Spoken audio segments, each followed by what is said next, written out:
الرحمن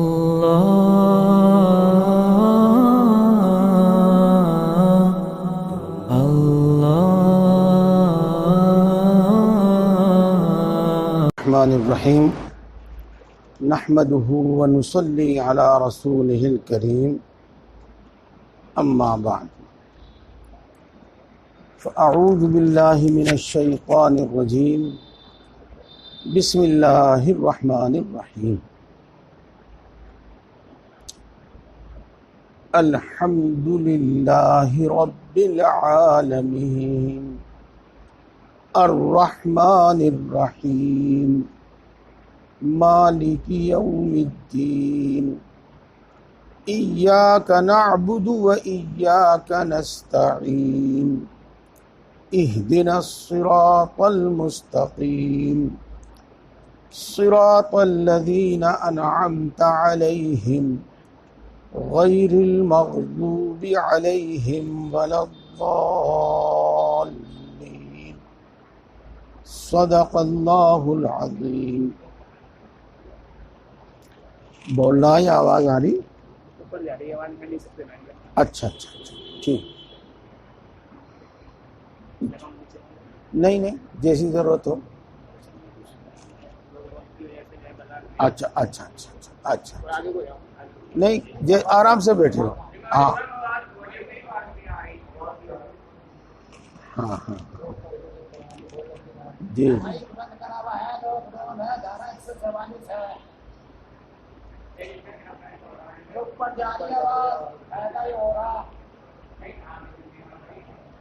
آ جاوے گی انشاءاللہ، یہاں بھی آوے گی۔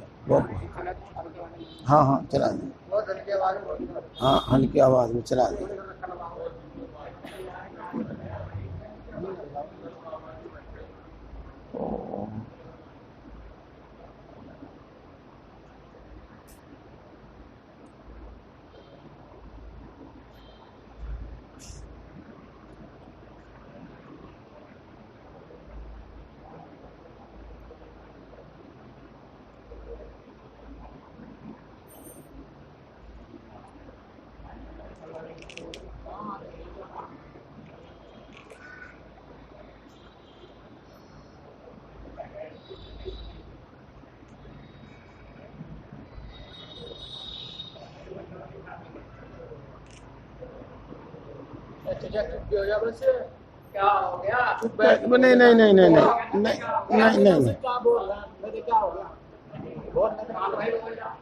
نہیں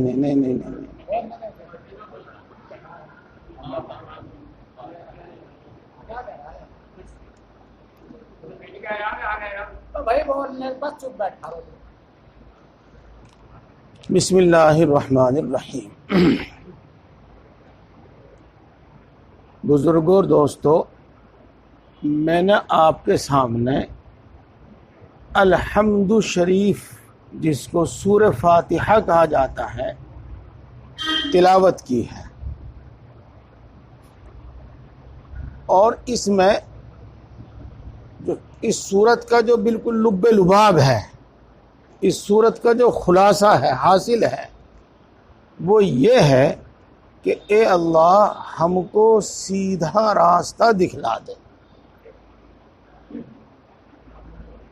وہ راستہ جس پر تیرے ایسے بندے چلے ہیں جن پر تو نے انعام فرمایا، اور تو ہمیں ان لوگوں کے راستے سے بچا لے۔ اگر بات اچھی طرح سمجھ میں نہیں آئی، ویسے تو سمجھ میں آ گئی ہوگی، ماشاءاللہ آپ سمجھدار ہیں، اور صاف بات کر دوں، تو ہمیں ان لوگوں کے پیچھے چلنے سے بچا لے جن پر تیرا غضب نازل ہوا، جن پر تیرا عذاب نازل ہوا، اور تو ہمیں ان لوگوں کے راستے پر چلنے سے بچا لے جو راستہ بھٹک گئے ہیں۔ دیکھو ماشاءاللہ کتنی اچھی دعا ہے، کتنی اچھی دعا ہے۔ اس بات کو دوبارہ کہنے کی ضرورت نہیں، آپ سمجھ گئے ہوں گے۔ ہاں ایک مثال میں آپ کو بتا دوں. میرے خیال میں آپ کی جو سڑک ہے ادھر سے تو یہ سہارنپور جاتی ہے اور ادھر یہ گنگو جاتی ہے. ایک شخص سہارنپور جانا چاہتا ہے اور وہ صحیح راستے پر اور اسی سمت میں چل پڑا، اور مان لو آپ کہ وہ 1 گھنٹے میں 1 قدم اٹھاتا ہے، تو بہرحال جتنے بھی وہ قدم اٹھاوے گا سہارنپور سے نزدیک ہوتا چلا جائے گا. اور ایک شخص سہارنپور جانا چاہتا ہے لیکن اس نے اپنا رخ کر لیا ادھر کو، جو راستہ گنگو جاتا ہے ادھر کو اپنا رخ کر لیا، اور اس نے دوڑنا شروع کر دیا تاکہ وہ جلدی سہارنپور پہنچ جائے. تو وہ جتنی تیز دوڑے گا اتنا زیادہ سہارنپور سے دور ہوتا چلا جائے گا. تو میرے دوستو، جو صحیح راستے پر ہے اگر وہ عمل کم بھی کرتا ہے، تھوڑا بھی عمل کرتا ہے، تو اللہ کے ہاں قبول ہوتا ہے، اللہ اس سے راضی ہوتا ہے. اور یوں کہو یہ بات بھی بالکل صحیح ہے، اللہ اس کو اپنے قریب کرتا ہے. تھوڑا عمل بھی اللہ کے قریب کرتا ہے. اور اگر کوئی عمل غلط طریقے پر کیا جائے تو اس سے اللہ تبارک و تعالی راضی نہیں ہوتا، چاہے جتنا زیادہ کیا جائے، بلکہ اللہ تبارک و تعالی ناراض ہوتا ہے.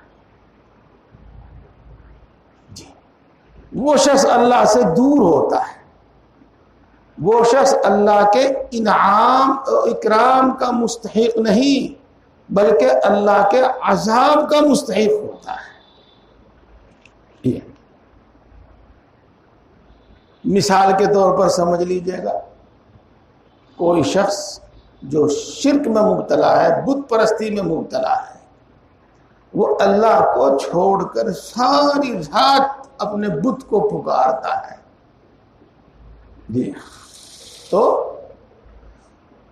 جتنا زیادہ پکارے گا، جتنی رات زیادہ گزرے گی، اتنا وہ اللہ سے دور ہوتا جائے گا اور اللہ کا غصہ، اللہ کا غضب بڑھتا رہے گا.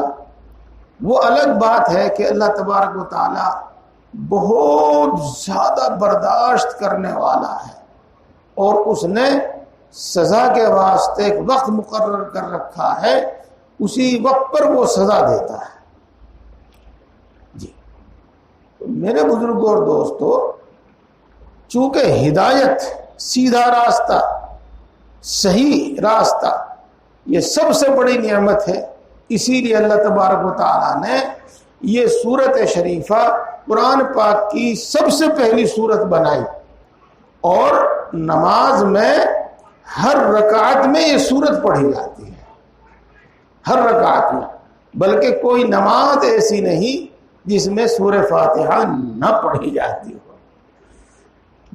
تیسری رکعت، چوتھی رکعت جس میں سورت نہیں پڑھی جاتی لیکن سورہ فاتحہ اس میں پڑھی جاتی.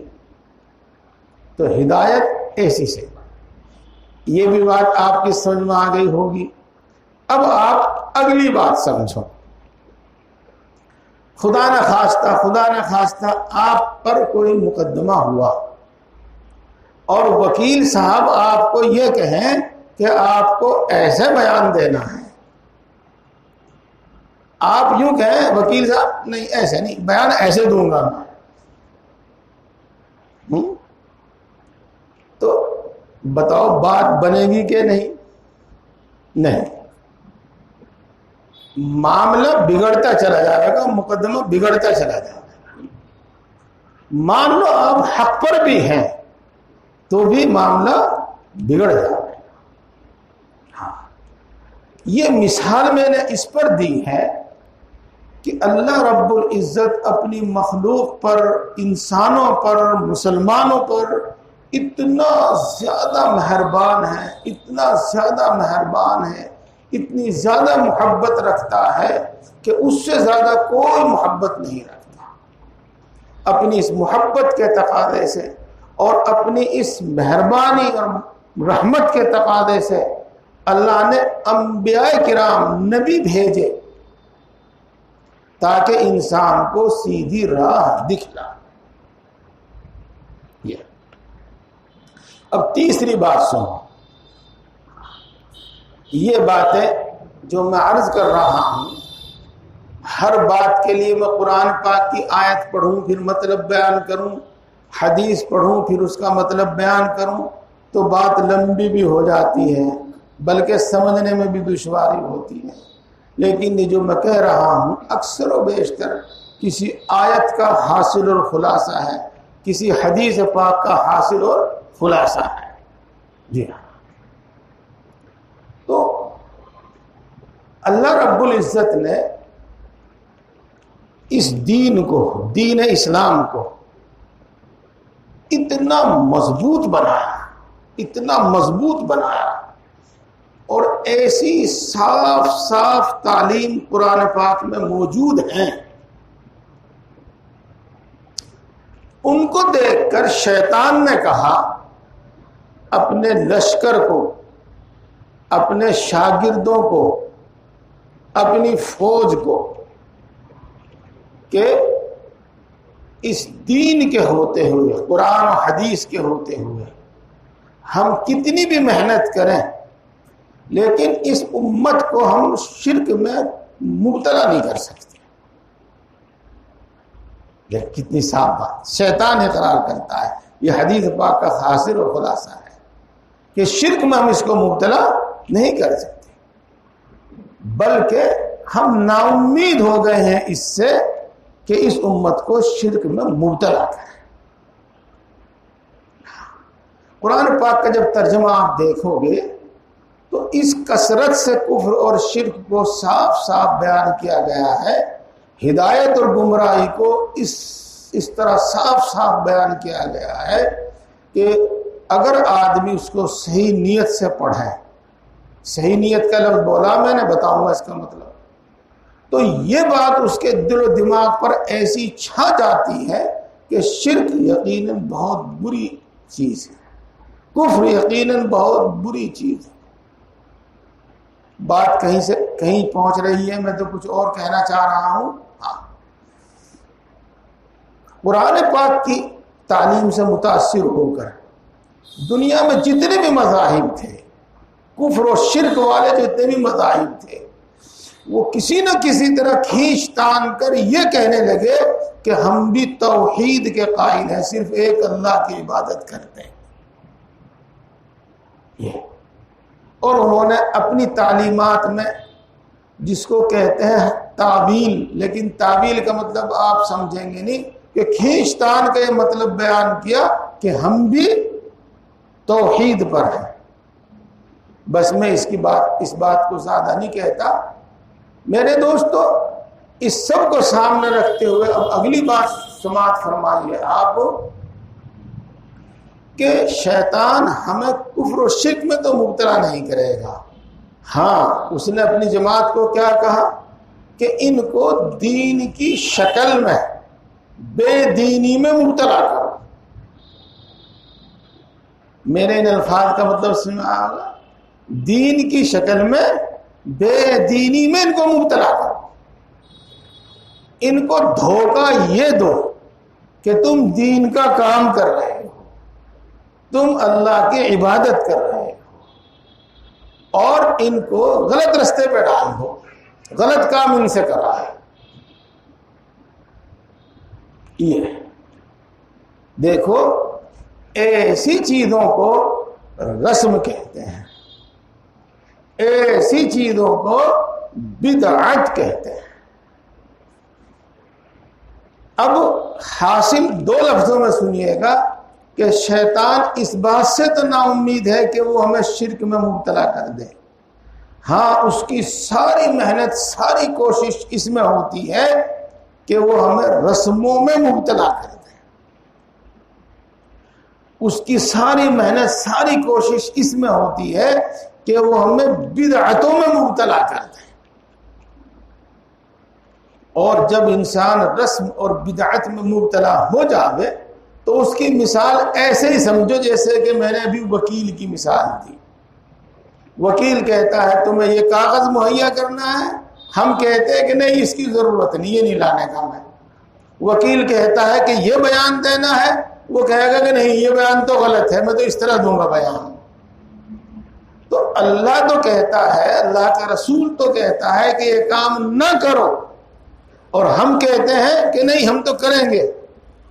جس کا مطلب یہ ہوتا ہے، یہ مطلب نکالا جا سکتا ہے، نکالا جا نہیں سکتا بلکہ خود ہی نکل رہا ہے کہ اللہ جو بات کہہ رہا ہے، اللہ کا رسول جو بات کہہ رہا ہے وہ صحیح نہیں ہے، بلکہ جو ہم کر رہے ہیں وہ صحیح ہے. وکیل صاحب جو کہہ رہے ہیں کہ اس کاغذ کی ضرورت ہے وہ غلط کہہ رہے ہیں، اس کی ضرورت نہیں. وکیل صاحب جو بیان دینے کے لیے کہہ رہے ہیں وہ اس کی ضرورت نہیں، وہ غلط ہے، جو میں دوں گا وہ صحیح ہے. بالکل ایسا ہی ہے معاملہ رسم اور بدعت کا. اور دیکھو جیسے کہ کھانے پینے کی چیزیں ہیں، ان کی تاثیر ہے، ایسے ہی اعمال کی بھی تاثیر ہے، عمل کی بھی تاثیر ہے. جو عمل سنت کے مطابق کیا جاتا ہے، اور سنت کا مطلب یہاں وہ نہیں ہے جو ہم عام طور سے سمجھتے ہیں، بلکہ سنت کا مطلب یہ ہوتا ہے کہ رسول اللہ صلی اللہ علیہ وسلم کے بتائے ہوئے طریقے کے مطابق کیا جاتا ہے، چاہے وہ فرض ہو یا واجب ہو، یہ اس سے نیچے کا درجہ ہو. اس کی خاصیت ہے انسان کو ہدایت ملتی ہے. ہدایت کا مطلب سمجھے؟ ہاں سمجھ جائیں گے انشاءاللہ. یوں تو آپ سمجھے ہوئے ہیں لیکن یاد دلا دیا جائے. آپ کی سوچ صحیح ہوگی، آپ کی سمجھ صحیح ہوتی چلی جائے گی، آپ کی سمجھ اور سوچ ایسی صحیح ہوتی چلی جائے گی کہ آپ غلط کو غلط کہیں گے اور صحیح کو صحیح مانیں گے. جی حدیث پاک ہے یہ، جو جس کا مطلب میں نے بہت آسان الفاظ میں آپ کو بتایا ہے، یہ حدیث پاک ہے. اور تقریباً آپ جمعے کے دن خطبے میں یہ حدیث بار بار سنتے ہیں، علیکم بسنہ فإن السنة تہدی الی الاطاعہ. اس کا مطلب یہی ہے جو میں نے آپ کے سامنے پیش کیا. جی اور جو بدعت ہے، بدعت جی اس کی تاثیر اس کا بالکل الٹ ہے. وہ آدمی کی سمجھ کو اور آدمی کے فہم کو اتنے الٹا بنا دیتا ہے کہ جب اس کو صحیح بات سمجھائی جائے گی تو سمجھ میں نہیں آئے گی، قبول نہیں کرے گا، اور جب غلط بات بتائی جائے گی تو دوڑ پڑے گا اس کو کرنے کے لیے، فوراً سمجھ میں آ جائے گی.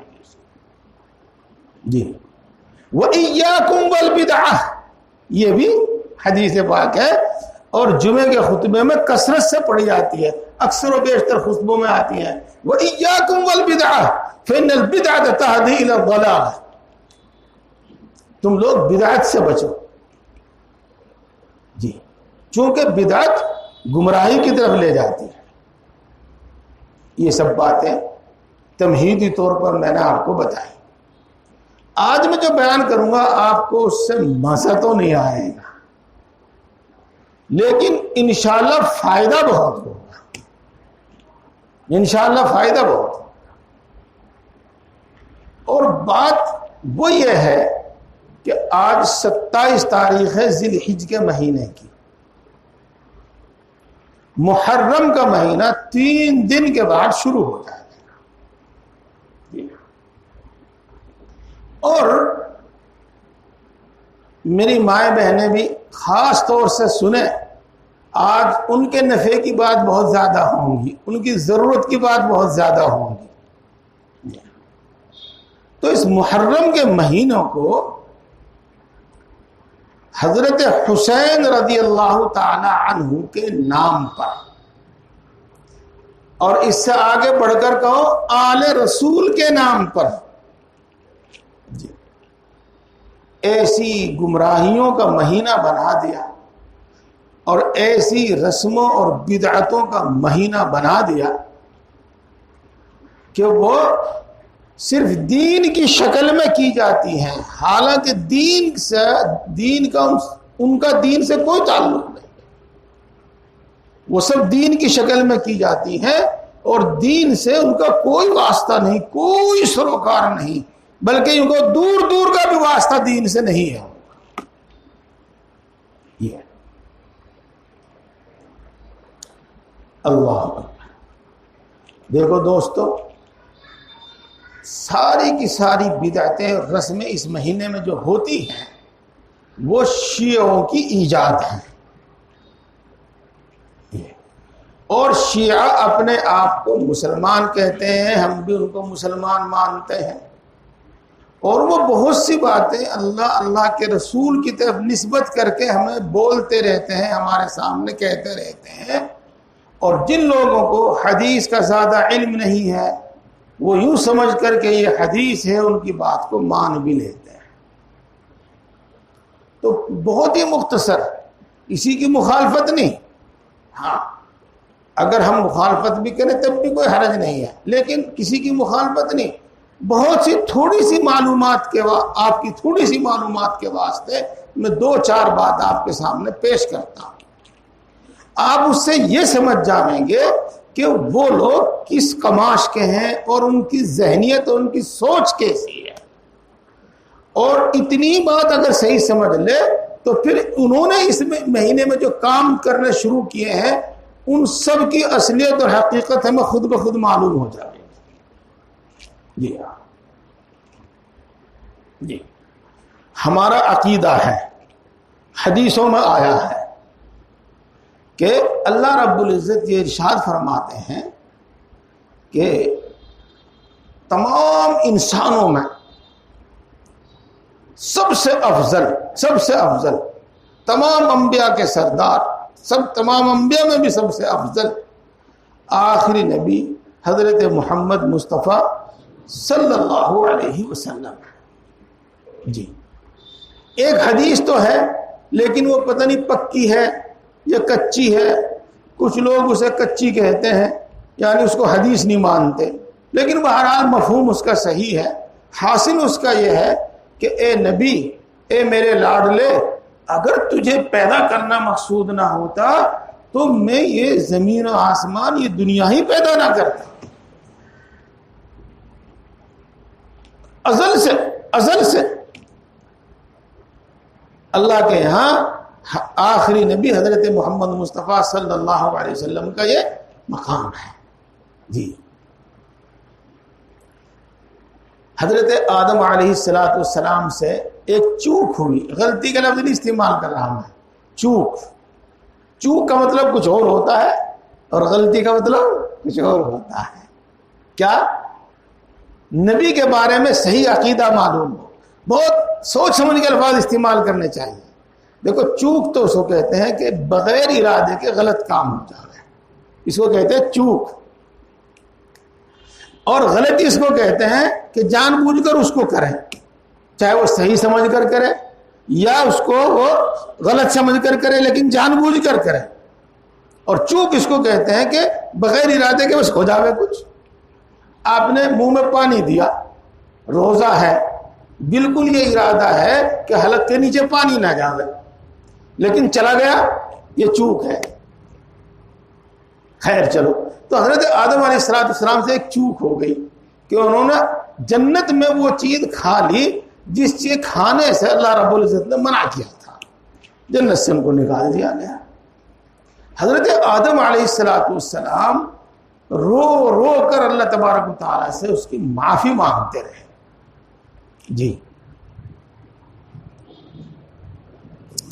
اللہ اکبر، کتنی مدت گزری یہ تو کہیں حدیث میں گزرا نہیں، لیکن بہت مدت تک معافی مانگتے رہے۔ ایک دن انہوں نے یہ کہا، اے اللہ تو میری غلطی اور میری چوک محمد صلی اللہ علیہ وسلم کے واسطے سے معاف کر دے۔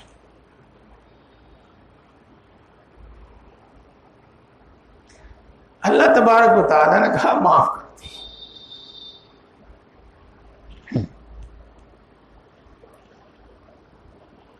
پھر پوچھا اے آدم محمد کے بارے میں تمہیں کس نے بتایا, تمہیں کیسے پتا چلا؟ حضرت آدم نے عرض کیا اے اللہ جب آپ نے مجھے اپنے ہاتھ سے بنایا اور اپنی روح میرے اندر پھونکی اور مجھے حیات ملی تو میری نگاہ عرش پر پڑی, تو عرش پر میں نے لکھا ہوا دیکھا لا الہ الا اللہ محمد رسول اللہ. تو میں سمجھ گیا کہ محمد اللہ تو نہیں ہے, ہاں اللہ کی بہت محبوب ہستی ہے. جی ایسا سمجھیے, آپ سمجھیے, کچھ اور یاد آیا بول رہا ہے. حضرت آدم علیہ السلام سے لے کر حضرت عیسیٰ علیہ السلام تک تمام انبیاء کرام سے یہ عہد لیا گیا ہے, یہ عہد لیا گیا کہ مان لو اگر تمہاری زندگی میں آخری نبی حضرت محمد مصطفیٰ صلی اللہ علیہ وسلم آ گئے تو تم ان پر ایمان لاؤ گے اور تم ان کی مدد کرو. قرآن پاک میں بات بیان کی گئی ہے.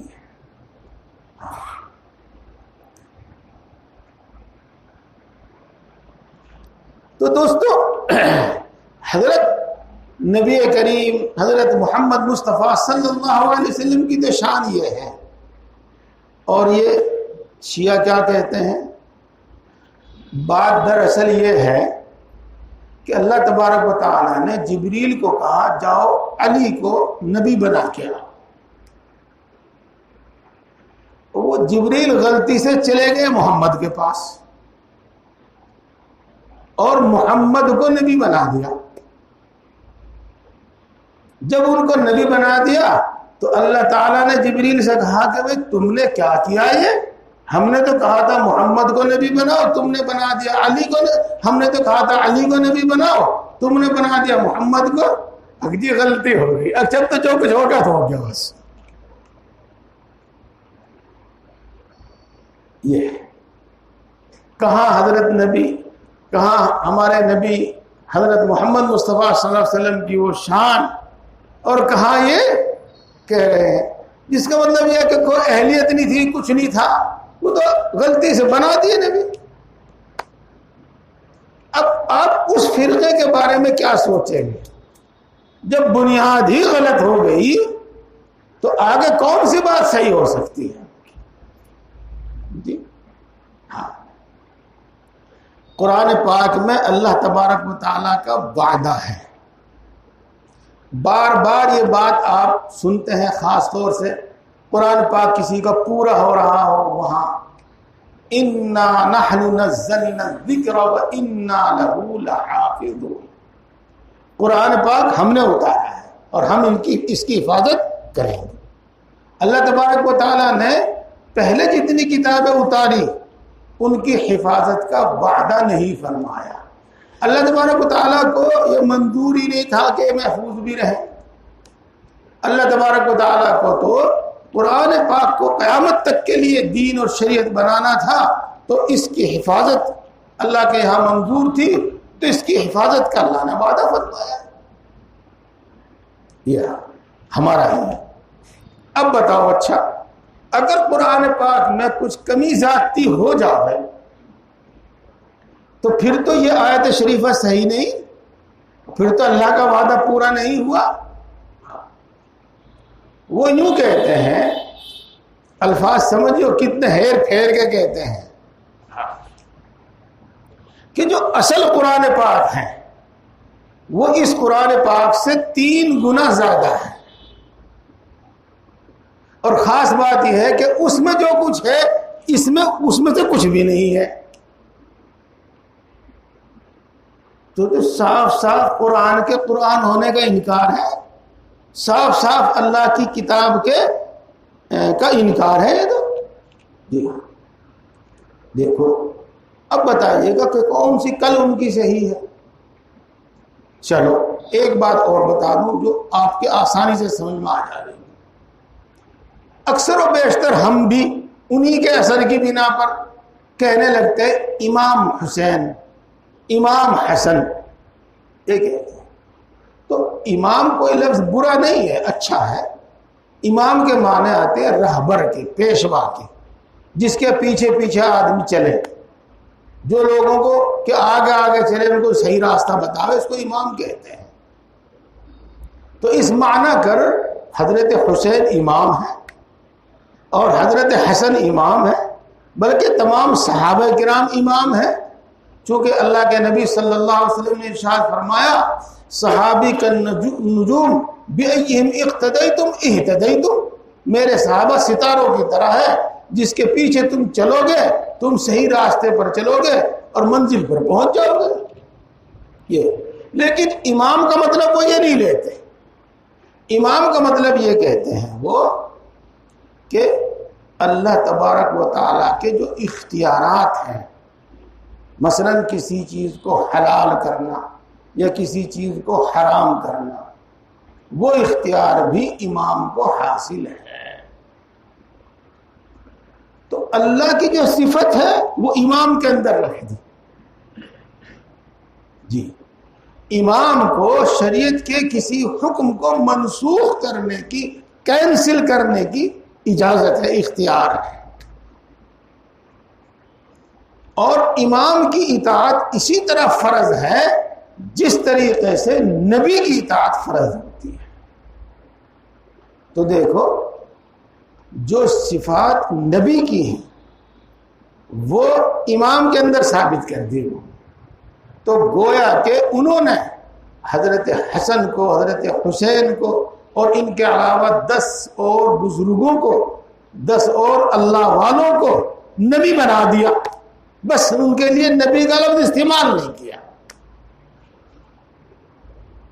یہ اور بھی میرے دوستو بڑی عجیب عجیب باتیں ہیں، بالکل ہندوانہ عقیدہ کہ اللہ تبارک و تعالی حضرت علی کے اندر اتر گیا تھا، اور علی دیکھنے میں تو ایک انسان تھے لیکن حقیقت میں وہ معبود تھے، بالکل ہندوانہ عقیدہ۔ اور میرے دوستو ایک شخص تھا جس کا نام تھا عبداللہ ابن سبا، اور وہ دراصل یہودی تھا اور دین کا دشمن تھا۔ پہلے تو اس نے کھل کر مخالفت کی، اور جب اس کی مخالفت سے کچھ نہیں ہوا تو پھر اس نے دین کا بھیس بدلا، مسلمان ہوا، اور خاص صفت اس کی یہ تھی لوگوں کو گمراہ کرنے کے واسطے، چونکہ وہ جانتا تھا کہ عیسیٰ علیہ السلام کی امت کس طرح گمراہ ہوئی، تو وہ اعلیٰ رسول کی محبت میں رویا کرتا تھا، خوب رویا کرتا تھا، اور من گھڑت اس کے فضائل بیان کرتا تھا۔ لوگ اس کے پیچھے لگ گئے اور بس جو وہ کچھ کہتا اسی کو مان لیتے۔ بس میں نے آپ کے سامنے مختصر سے تعارف کرایا ہے، اور وہ اس لیے کرایا ہے تاکہ ہم یہ سمجھ جائیں کہ ان کی جو رسمیں ہیں، ان کی طرف سے جو رسمیں شروع کی گئی ہیں وہ یقیناً غلط ہیں۔ اس لیے میں نے تعارف کرایا۔ میرے بھائی بہت سارے یوں بھی کہتے ہیں کہ جی وہ لا الہ الا اللہ محمد رسول اللہ تو پڑھتے ہیں، پھر مسلمان کیوں نہیں ہیں وہ؟ چلو اس کے بارے میں پھر کبھی بیان کریں گے، نہیں تو یہ باتیں رہ جائیں گی جو آپ کے سامنے پیش کرنی۔ میرے دوستو ان کی باتوں کی وجہ سے، اور وہ اس مہینے میں خاص طور سے 1 تاریخ سے 10 تاریخ تک جو کام کرتے ہیں، ان کاموں کی وجہ سے خود ہم سنیوں کے اندر بھی، سنی کا مطلب بھی بتاؤں گا، پہلے اس بات کو پوری کر لوں، یہ بات ذہن میں بیٹھ گئی ہے، یہ بات ذہن میں بیٹھ گئی ہے کہ یہ مہینہ سوگ کا مہینہ ہے، اس میں کوئی شادی بیاہ خوشی کا کوئی کام نہیں کرنا چاہیے، اور ان بدعتوں میں، ان رسموں میں میری مائیں بہنیں زیادہ مبتلا ہیں۔ جی ہاں، کتابوں میں تو یہ لکھا ہے پتہ نہیں ہمارے علاقے میں اب بھی ایسا ہے کہ نہیں ہے، اور ہو سکتا ہے کچھ گھروں میں ہو، زیادہ میں نہ ہو، کہ باوجود سنی ہونے کے، سنی ہونے کا مطلب ابھی بتاؤں گا، وہ محرم کے مہینے میں نہ شادی کرتے، محرم کے مہینے میں عورتیں مہندی نہیں لگاتی، میک اپ نہیں کرتی، کالے کپڑے پہن لیتی ہیں، نئے اچھے کپڑے نہیں پہنتی، زیور نہیں پہنتی. تو یہ سنیوں میں ان شیعوں کی طرف سے یہ بات آ گئی ہے، متاثر ہو گئے. حالانکہ محرم سوگ کا مہینہ نہیں. چلو پھر چلوں گا، پہلے سنی کا مطلب بتا دوں گا آپ کو. دیکھو اللہ کے رسول صلی اللہ علیہ وسلم نے ایک مرتبہ ارشاد فرمایا کہ میرے سے پہلے جو امتیں تھیں، تمہارے سے پہلے جو امتیں تھیں، وہ 72 فرقوں میں تقسیم ہو گئی، اور میری امت 73 فرقوں میں تقسیم ہو جائے. تو اللہ کے رسول صلی اللہ علیہ وسلم نے ہمیں پہلے آگاہ کر دیا، پہلے ہمیں بیدار کر دیا، پہلے بتلا دیا کہ بہت سارے فرقے ہو جائیں گے انسانوں میں اور مسلمانوں میں. تو تم ذرا سوچ سمجھ کر شامل ہونا کس میں شامل ہو رہے ہو، اور سوچ سمجھ کر طریقہ اختیار کرنا کس کا طریقہ اختیار کر رہے ہیں. یہ مطلب صحابہ سمجھ گئے. تو صحابہ نے عرض کیا، اے اللہ کے رسول، وہ جو ایک فرقہ ہوگا جو ہدایت پر ہوگا اور نجات اور مغفرت پانے والا ہوگا، اس کی کیا پہچان ہے؟ اس کی کیا پہچان ہے؟ بہت اچھا سوال کیا. ہاں، تو اللہ کے رسول صلی اللہ علیہ وسلم نے ارشاد فرمایا، ما انا علیہ و اصحابی، ہدایت والے فرقے کی، ہدایت سچے صحیح مذہب والے فرقے کی علامت یہ ہے کہ وہ اس طریقے پر ہو جو میرا طریقہ ہے، اور وہ اس طریقے پر ہو جو میرے صحابہ کا طریقہ ہے. ما انا علیہ و اصحابی، رسول اللہ صلی اللہ علیہ وسلم کے طریقے کو کہتے ہیں سنت طریقہ، اور صحابہ کو کہتے ہیں اللہ کی پسندیدہ جماعت. اس لیے ہم لوگوں کا پورا نام جو ہے اہل سنت والجماعت، رسول اللہ صلی اللہ علیہ وسلم کے طریقے پر عمل کرنے والے اور صحابہ کے طریقے پر عمل کرنے والے. اس کو مختصر کر کے کہہ دیتے ہیں سنی، اس کو شارٹ میں کہہ دیتے ہیں سنی. اور وہ لوگ رسول اللہ صلی اللہ علیہ وسلم کے طریقے پر کتنے ہیں کتنے نہیں ہیں تو باریک بھی بات ہے، لمبی بھی بات ہے، لیکن یہ طے شدہ بات ہے کہ صحابہ کے طریقے پر نہیں ہے. کیوں؟ اس لیے کہ وہ یوں کہتے ہیں کہ چھوڑ کے 2-4 صحابہ کو سارے کے سارے پکے منافق تھے، اور نعوذ باللہ وہ محمد صلی اللہ علیہ وسلم کے ساتھ یوں لگ لیے تھے تاکہ ہمیں حکومت مل جائے، اور محمد کے مرتے ہی انہوں نے سب سے پہلے حکومت پر قبضہ کیا. یہ علی کا حق چھین لیا انہوں نے. صحابہ کرام رضوان اللہ تعالی علیہ مجمعین کو صرف یہی نہیں کہ وہ مانتے نہیں، بلکہ بہت برا بھلا کہتے ہیں، بہت حد سے زیادہ برا بھلا کہتے ہیں. یہ تو بہرحال وہ نہ اللہ کے نبی صلی اللہ علیہ وسلم کے طریقے پر ہے اور نہ ہی وہ صحابہ کے طریقے پر ہے. اس لیے کہلاتے ہیں وہ شیعہ. اور شیعان علی ہے پورا کا پورا نام، یعنی علی کے طریقے پر چلنے والے شیعان علی. اور اہل سنت والجماعت اللہ کے رسول صلی اللہ علیہ وسلم اور تمام صحابہ کے طریقے پر چلنے والے. یہ ہم سنی ہیں اور ان کی یہ بات ہمارے اندر آ گئی. تو دوستو، محرم کے کیا معنی ہے؟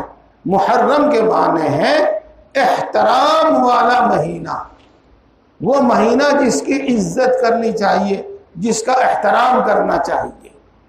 وہ مہینہ نہیں جو سوگ کا مہینہ. لہذا اس بات کو اپنے ذہن سے بالکل نکال دیں، سب بالکل نکال دیں میرے بھائی بھی نکال دیں اگر ہو ان کے ذہن میں یہ بات، اور میری ماں بہنیں بھی اپنے دماغ سے بالکل یہ بات نکال دیں کہ محرم سوگ کا مہینہ ہے، یا خدا نخواستہ منحوس مہینہ ہے، اور اس مہینے کے اندر شادی بیاہ نہیں کرنا چاہیے، نہیں کرنا چاہیے، کوئی حرج نہیں ہے۔ الحمدللہ میں نے اپنی پہلی بیٹی کی شادی محرم کے مہینے میں ہی کی تھی۔ محرم کا مہینہ، سوگ کا مہینہ، منحوس مہینہ نہیں، کسی قسم کا کوئی سوگ اس کے اندر نہیں کرنا چاہیے، نہ کالے کپڑے پہننے ہیں، نہ زیور اتارنا ہے، نہ مہندی سے لگانے سے بچنا ہے، نہیں، جو کچھ 12 مہینے کا عمل ہے وہ اس مہینے میں کیا جائے گا، کوئی سوگ نہیں کیا۔ اور کیا کرنا چاہیے جی؟ یہ محرم مہینہ ہے، احترام کا مہینہ ہے، اس میں کیا کرنا چاہیے؟ دیکھو حدیثوں سے جو معلوم ہوتا ہے بس اس میں 2 باتیں معلوم ہوتی ہیں، تیسری کوئی بات معلوم نہیں ہوتی۔ ایک بات بالکل پکی سچی پکی حدیث سے ثابت ہے، اور دوسری جو ایک حدیث ہے وہ تھوڑی سی ذرا پتہ نہیں حدیث ہے یا نہیں، اس میں تھوڑا سا شک ہے، جس کو ضعیف حدیث کہتے ہیں، سنا ہوگا آپ لوگوں۔ حدیث کیا ہے کہ 10ویں محرم کا روزہ رکھو، جس کو عاشورہ کہتے ہیں، اور عاشورہ بھی کوئی نئی چیز نہیں ہے، ہاں ذرا متاثر کرنے کے واسطے 2-4 انگلش کے لفظ بول دو دوسرے کے سامنے، جو وہ سمجھتا نہ ہو تو وہ یوں سمجھے گا کہ ہاں بھائی بہت پڑھا لکھا آدمی ہے یہ نفسیاتی بات ہے، تو اسے عاشورہ کہیں، جس کو عام آدمی نے سمجھے۔ عاشورہ کے معنی بھی 10واں دن ہے اور اس سے علاوہ کچھ نہیں ہے، تو 10ویں دن کا روزہ رکھیں۔ اس کی فضیلت حدیث پاک میں یہ آئی ہے کہ یہ 1 سال کے صغیرہ گناہ معاف کر دیتا ہے۔ ہاں صغیرہ میں نے صاف کہہ دیا، ورنہ لوگ دھوکے میں مبتلا ہو جاتے ہیں۔ 1 سال کے گناہ معاف کر دیتا ہے، بہرحال یہ سے بڑی فضیلت ہے۔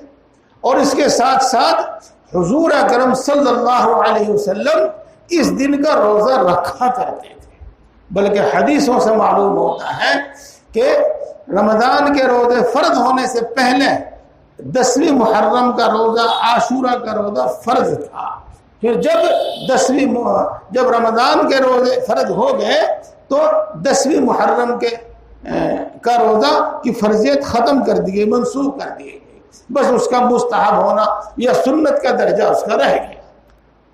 تو کوئی فضیلت نہ بھی ہو، مان لو کوئی فضیلت نہ بھی ہو، لیکن اللہ کے محبوب کا طریقہ ہے، بس ہم بھی اس کی نقل کریں گے، ہم بھی ایسا ہی کریں گے۔ اور اس کے ساتھ ساتھ اللہ تبارک و تعالیٰ نے اس کا ثواب بھی رکھ دیا ہے کہ 1 سال کے گناہ سے معاف ہو جائے۔ ایک بات اور ہے یہاں پر، جس طرح آپ توجہ سے سن رہے ہیں اسی طرح سن رہیں گے آپ ماشاءاللہ، لیکن بات بہت اہم ہے، اس لیے میں آپ کو متوجہ کر رہا ہوں، اور غور کریو، اگر آپ نے اس کو سمجھ لیا، ذہن میں بٹھا لی بات اور غور کیا تو بہت کچھ سمجھ جاؤ گے، آپ بہت کچھ سمجھ جاؤ گے، بہت ساری باتیں آپ کو بغیر بتائے بغیر سمجھائے سمجھ میں آ جائیں گی۔ جی جب رسول اللہ صلی اللہ علیہ وسلم مدینہ منورہ تشریف لائے تو دیکھا کہ اس دن کا روزہ یہودی بھی رکھتے ہیں، یہودی بھی اس دن کا روزہ رکھتے ہیں۔ معلوم کیا کہ بھئی تم اس دن کا روزہ کیوں رکھتے ہو؟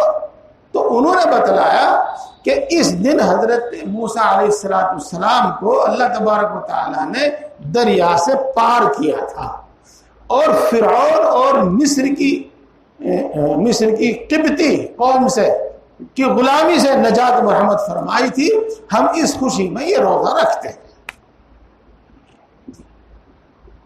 تو اللہ کے نبی صلی اللہ علیہ وسلم نے ارشاد فرمایا اگر یہ بات ہے تو آئندہ سال ہم 1 نہیں بلکہ 2 روزے رکھیں گے، یا تو 9 محرم اور 10 محرم کا، یا 10 محرم اور 11 محرم کا۔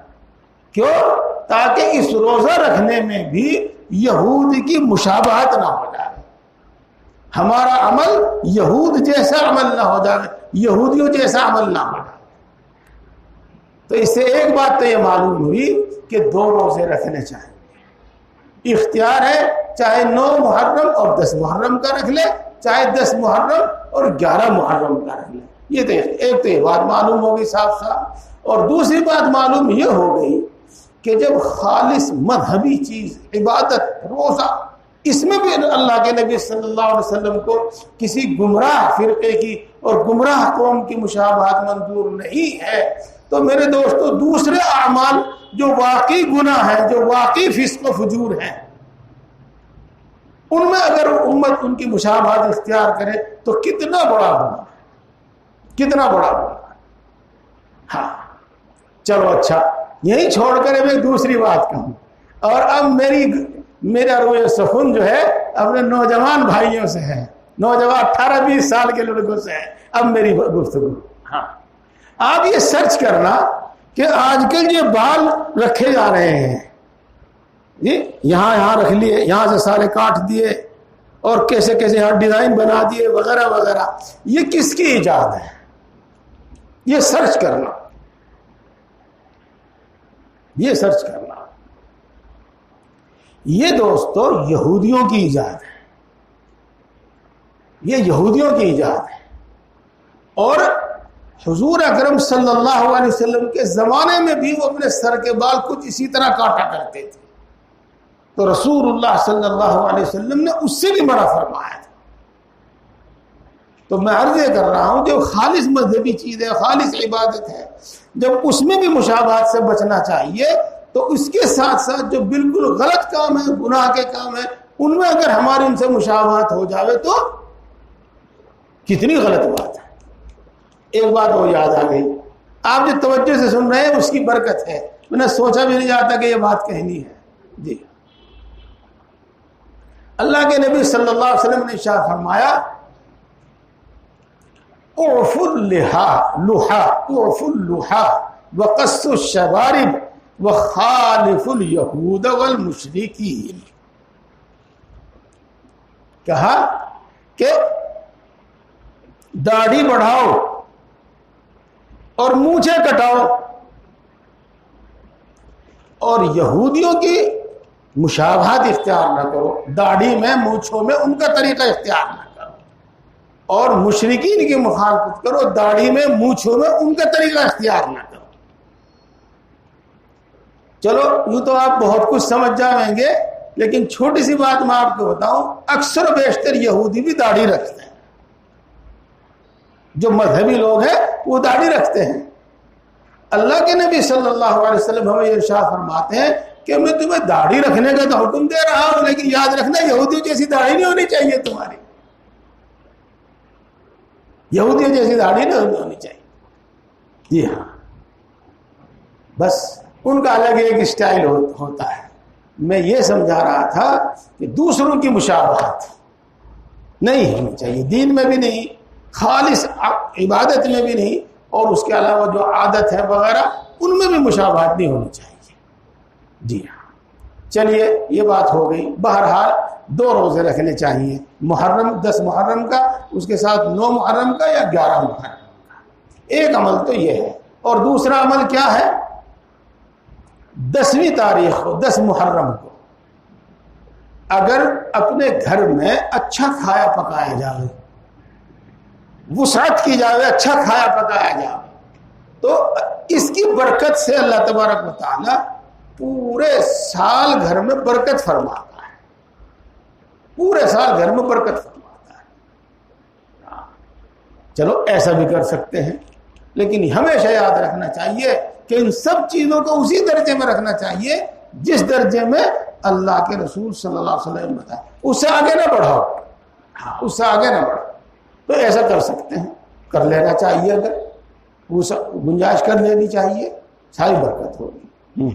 ایک بات پہ بھی اور غور کیا، ہاں، اللہ کے احکام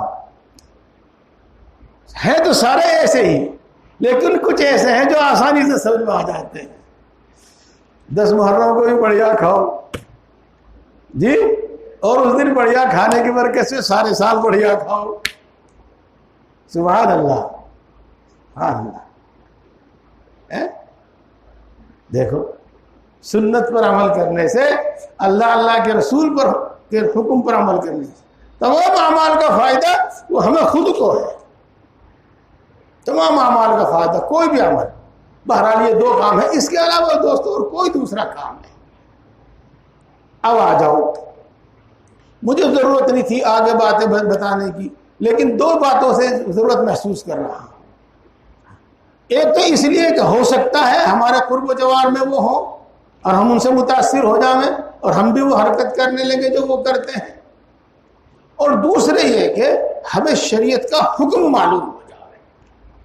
بلکہ تیسرا فائدہ یہ ہے کہ اگر کوئی ہمیں بتانے سمجھانے لگے اپنی غلط بات، تو چونکہ پہلے سے ہم صحیح بات جانتے ہیں تو ہم اس کی بات کو رد کر دیں گے. اور اگر ہم اس بارے میں کچھ جانتے نہیں ہوں گے تو کم سے کم دل میں یہ بات آ جائے گی کہ ہو سکتا ہے یہ صحیح کہہ رہا ہو. ہاں تو کیا ہے، سوگ وہ زیادہ سے زیادہ 3 دن تک کے لیے ہے، اور 3 دن سے زیادہ سوگ نہیں ہے. میری ماں بہنیں بھی اس بات کو خوب اچھی طرح سمجھیں. کیا مطلب؟ اگر کسی کے یار پیارے کا انتقال ہو جائے، چاہے وہ کتنا بھی محبوب ہے، بالکل نوجوان ہے، بالکل اپنے باپ کے اکیلا ہے، بہت اس کو لکھایا پڑھایا، وہ بہت کچھ بن گیا، وہ ماں کی باپ کی ساری دنیا بس وہی ہے اور کچھ نہیں ہے، خدا نہ خواستہ اس کا انتقال ہو جائے، تو 3 دن تک سوگ کرنے کی اجازت ہے، 4تھے دن نہیں. 3 دن کے بعد پھر سوگ کرنے کی اجازت نہیں ہے. ترمی نہیں منانی بھائی، 13 دن تک نہیں سوگ کرنا، ترمی نہیں منانی، 3 دن بس. اور 3 دن کے بعد ہاں صرف وہ عورت جس کے شوہر کا انتقال ہو گیا وہ 4 مہینے 10 دن تک سوگ کرے گی، یعنی زینت نہیں کرے گی، میک اپ نہیں کرے گی، بس اتنی سی بات ہے اور کچھ نہیں. شادی نکاح نہیں کرے گی اور میک اپ نہیں کرے گی، سیدھے سادے کپڑے پہنے گی. تو 4 مہینے 10 دن تک. اور اس کے علاوہ کوئی بھی ہو، میں نے مثال دے کے آپ کو بتا دیا، تو 3 دن سے زیادہ سوگ کی اجازت نہیں. اور 3 دن کی اجازت کیوں ہے؟ اگر آدمی سوچ سوچ کر اپنا غم نہ بڑھاوے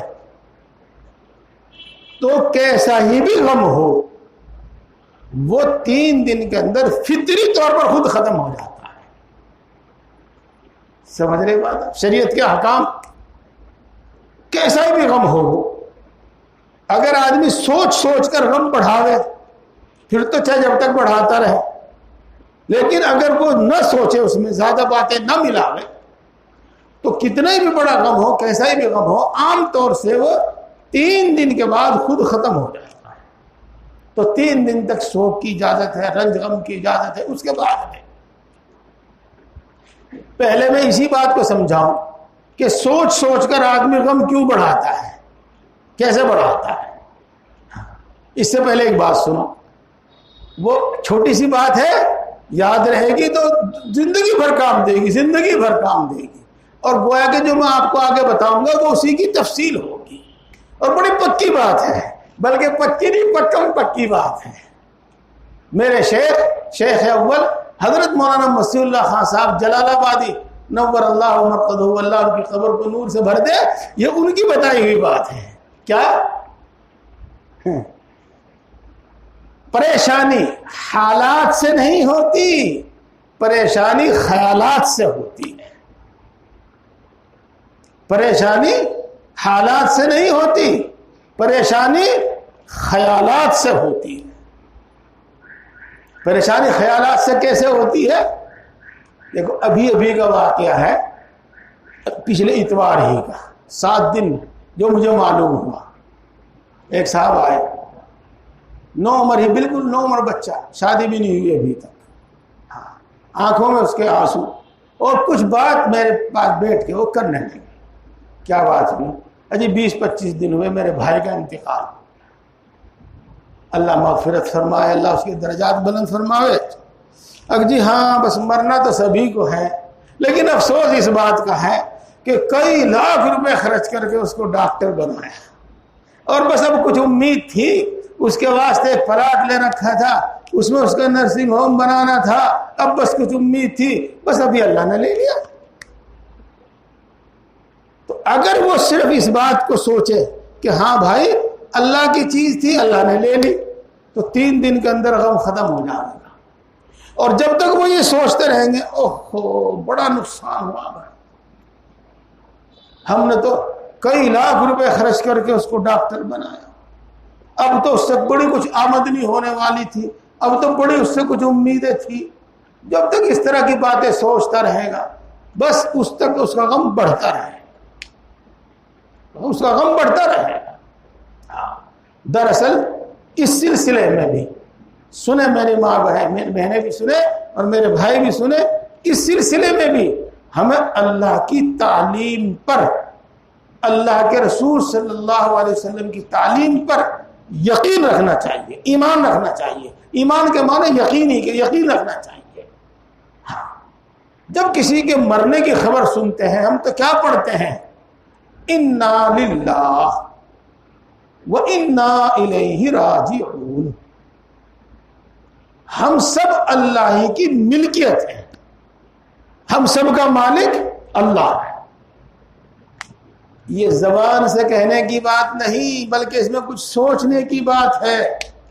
جی آپ نے مجھ سے موبائل مانگا، جی وہ صاحب دے دو 10 دن کے لیے، مجھے موبائل کی ضرورت ہے تو میرا ہی، میں 10 دن میں واپس لے لوں یا 8 دن میں واپس لے لوں؟ جی اگر آپ دینے میں ہچر مچر کریں تو غلطی آپ کی ہے۔ جی ہاں، جی ہاں، یہی بات ہے۔ تو جب ہم اس بات کا یقین رکھتے ہیں کہ ہم سب اللہ کی ملکیت ہیں، تو اللہ کی ملکیت، اللہ کی چیز اللہ نے لے لی، ہمارے ساتھ وہ رہا، ایک مدت تک رہا، ہمیں اس سے پیار ہے، محبت ہے، اس کے جدا ہونے سے ہمیں تکلیف ہے، وہ بات الگ چیز ہے۔ ہاں، یوں تو جدا ہونے پر تکلیف یہ بھی ہوتی ہے کہ جب بیٹی اپنا گھر چھوڑ کر سسرال جاتی ہے تو روتی بھی جاتی ہے۔ کیوں؟ اسے اپنا گھر چھوڑنے میں تکلیف ہوتی ہے، رنج ہوتا ہے۔ جی ہاں، تو وہ رنج الگ بات ہے، لیکن دل سے یہ بات ہے کہ اللہ کی ملکیت ہے، اللہ نے لے لی، اصولی بات ہے۔ اور پھر کیا کہا؟ یہی کیا گیا، اسی کی کیا موت آئی، ہم سب کی موت آنے والی ہے۔ وَإِنَّا إِلَيْهِ رَاجِعُونَ، ہم بھی سب واپس اللہ ہی کے پاس جانے والے ہیں۔ جیسا کہ ہمارے پکے سچے مسلمان یہ کہتے ہیں کہ بھائی کسی کو آگے کسی کو پیچھے جانا سب کو ہے۔ تو اس بات کو اگر آدمی سوچے اور یہی تک محدود ہے تو پھر اس کے بعد رنج اور غم نہیں ہوتا، 3 دن سے زیادہ کا سوگ نہیں۔ یہاں تک آیا ہے بات، یہاں تک آئی ہے بات کہ 3 دن کے بعد تعزیت بھی نہیں کرنی چاہیے، چونکہ جتنی بار آپ تعزیت کریں گے آپ اس غم کو تازہ کریں گے۔ تعزیت کے معنی تھا تسلی دینا اور رنج غم کو ہلکا کرنا، لیکن اگر آپ مدتوں کے بعد تعزیت کریں گے تو اس غم کو تازہ کریں گے۔ جیسے کہ عام طور سے مردوں کو تو اللہ نے کچھ حوصلہ دیا ہے، مضبوط دل ہے، یہ کہہ لو سخت دل ہے۔ اللہ نے عورتوں کا دل نرم بنایا ہے، اور وہ بنایا بھی اس لیے ہے کہ ان کو بچوں کی پرورش کرنی ہے۔ اگر ان کا دل سخت ہوتا تو بچوں کی پرورش نہ کر پاتی۔ ہاں، مرد کو انتظام کرنا ہے، ملک کا انتظام کرنا ہے، گھر کا انتظام کرنا ہے، اگر اس کا دل اتنا نرم ہوتا تو انتظام نہ کر پاتا۔ جی ہم کا دل نرم ہوتا ہے تو کوئی عورت آتی ہے 10 دن کے بعد، مہینے کے بعد کہیں سے، اور گھر میں گھستے ہی، دروازے میں گھستے ہی اندر رونا شروع کر دیتی ہے وہ، اور چیخ چیخ کر رونا شروع کر دیتی ہے وہ۔ اور بھی 10 دن 15 دن پہلے جو موت ہوئی تھی، مہینوں پہلے جو موت ہوئی تھی، سب بھول گئے تھے، سب خاموش تھے، اب اسے دیکھ کے وہ سب رونے لگے، گھر کے بھی سب رونے لگے۔ اور جب وہ پچھلی باتیں یاد کراوے گی تو پھر انہیں وہ باتیں یاد آوے گی، پھر وہ غم تازہ ہو گئے۔ جی ہاں، تو 3 دن کے بعد تعزیت بھی نہیں کرنی چاہیے۔ ہاں، تو پھر وہ غم کو ابھارنا ہے، غم کو ختم کرنا نہیں ہے، تو 3 دن تک اس کے بعد نہیں۔ اسی کو میں ثابت کرنے کے واسطے ایک حدیث بتاتا ہوں. حضرت معاویہ رضی اللہ تعالی عنہ جس کا نام آپ بار بار سنتے ہیں، ان کی ایک بہن تھی ام حبیبہ رضی اللہ تعالی عنہ، اور وہ حضور اکرم صلی اللہ علیہ وسلم کی بیوی تھی. جب حضرت ان کے ام حبیبہ کے والد کا انتقال ہوا تو 3 دن کے بعد انہوں نے غسل کیا، اچھے کپڑے پہنے، خوشبو لگائی. سوگ میں تو نہیں ایسا ہوتا.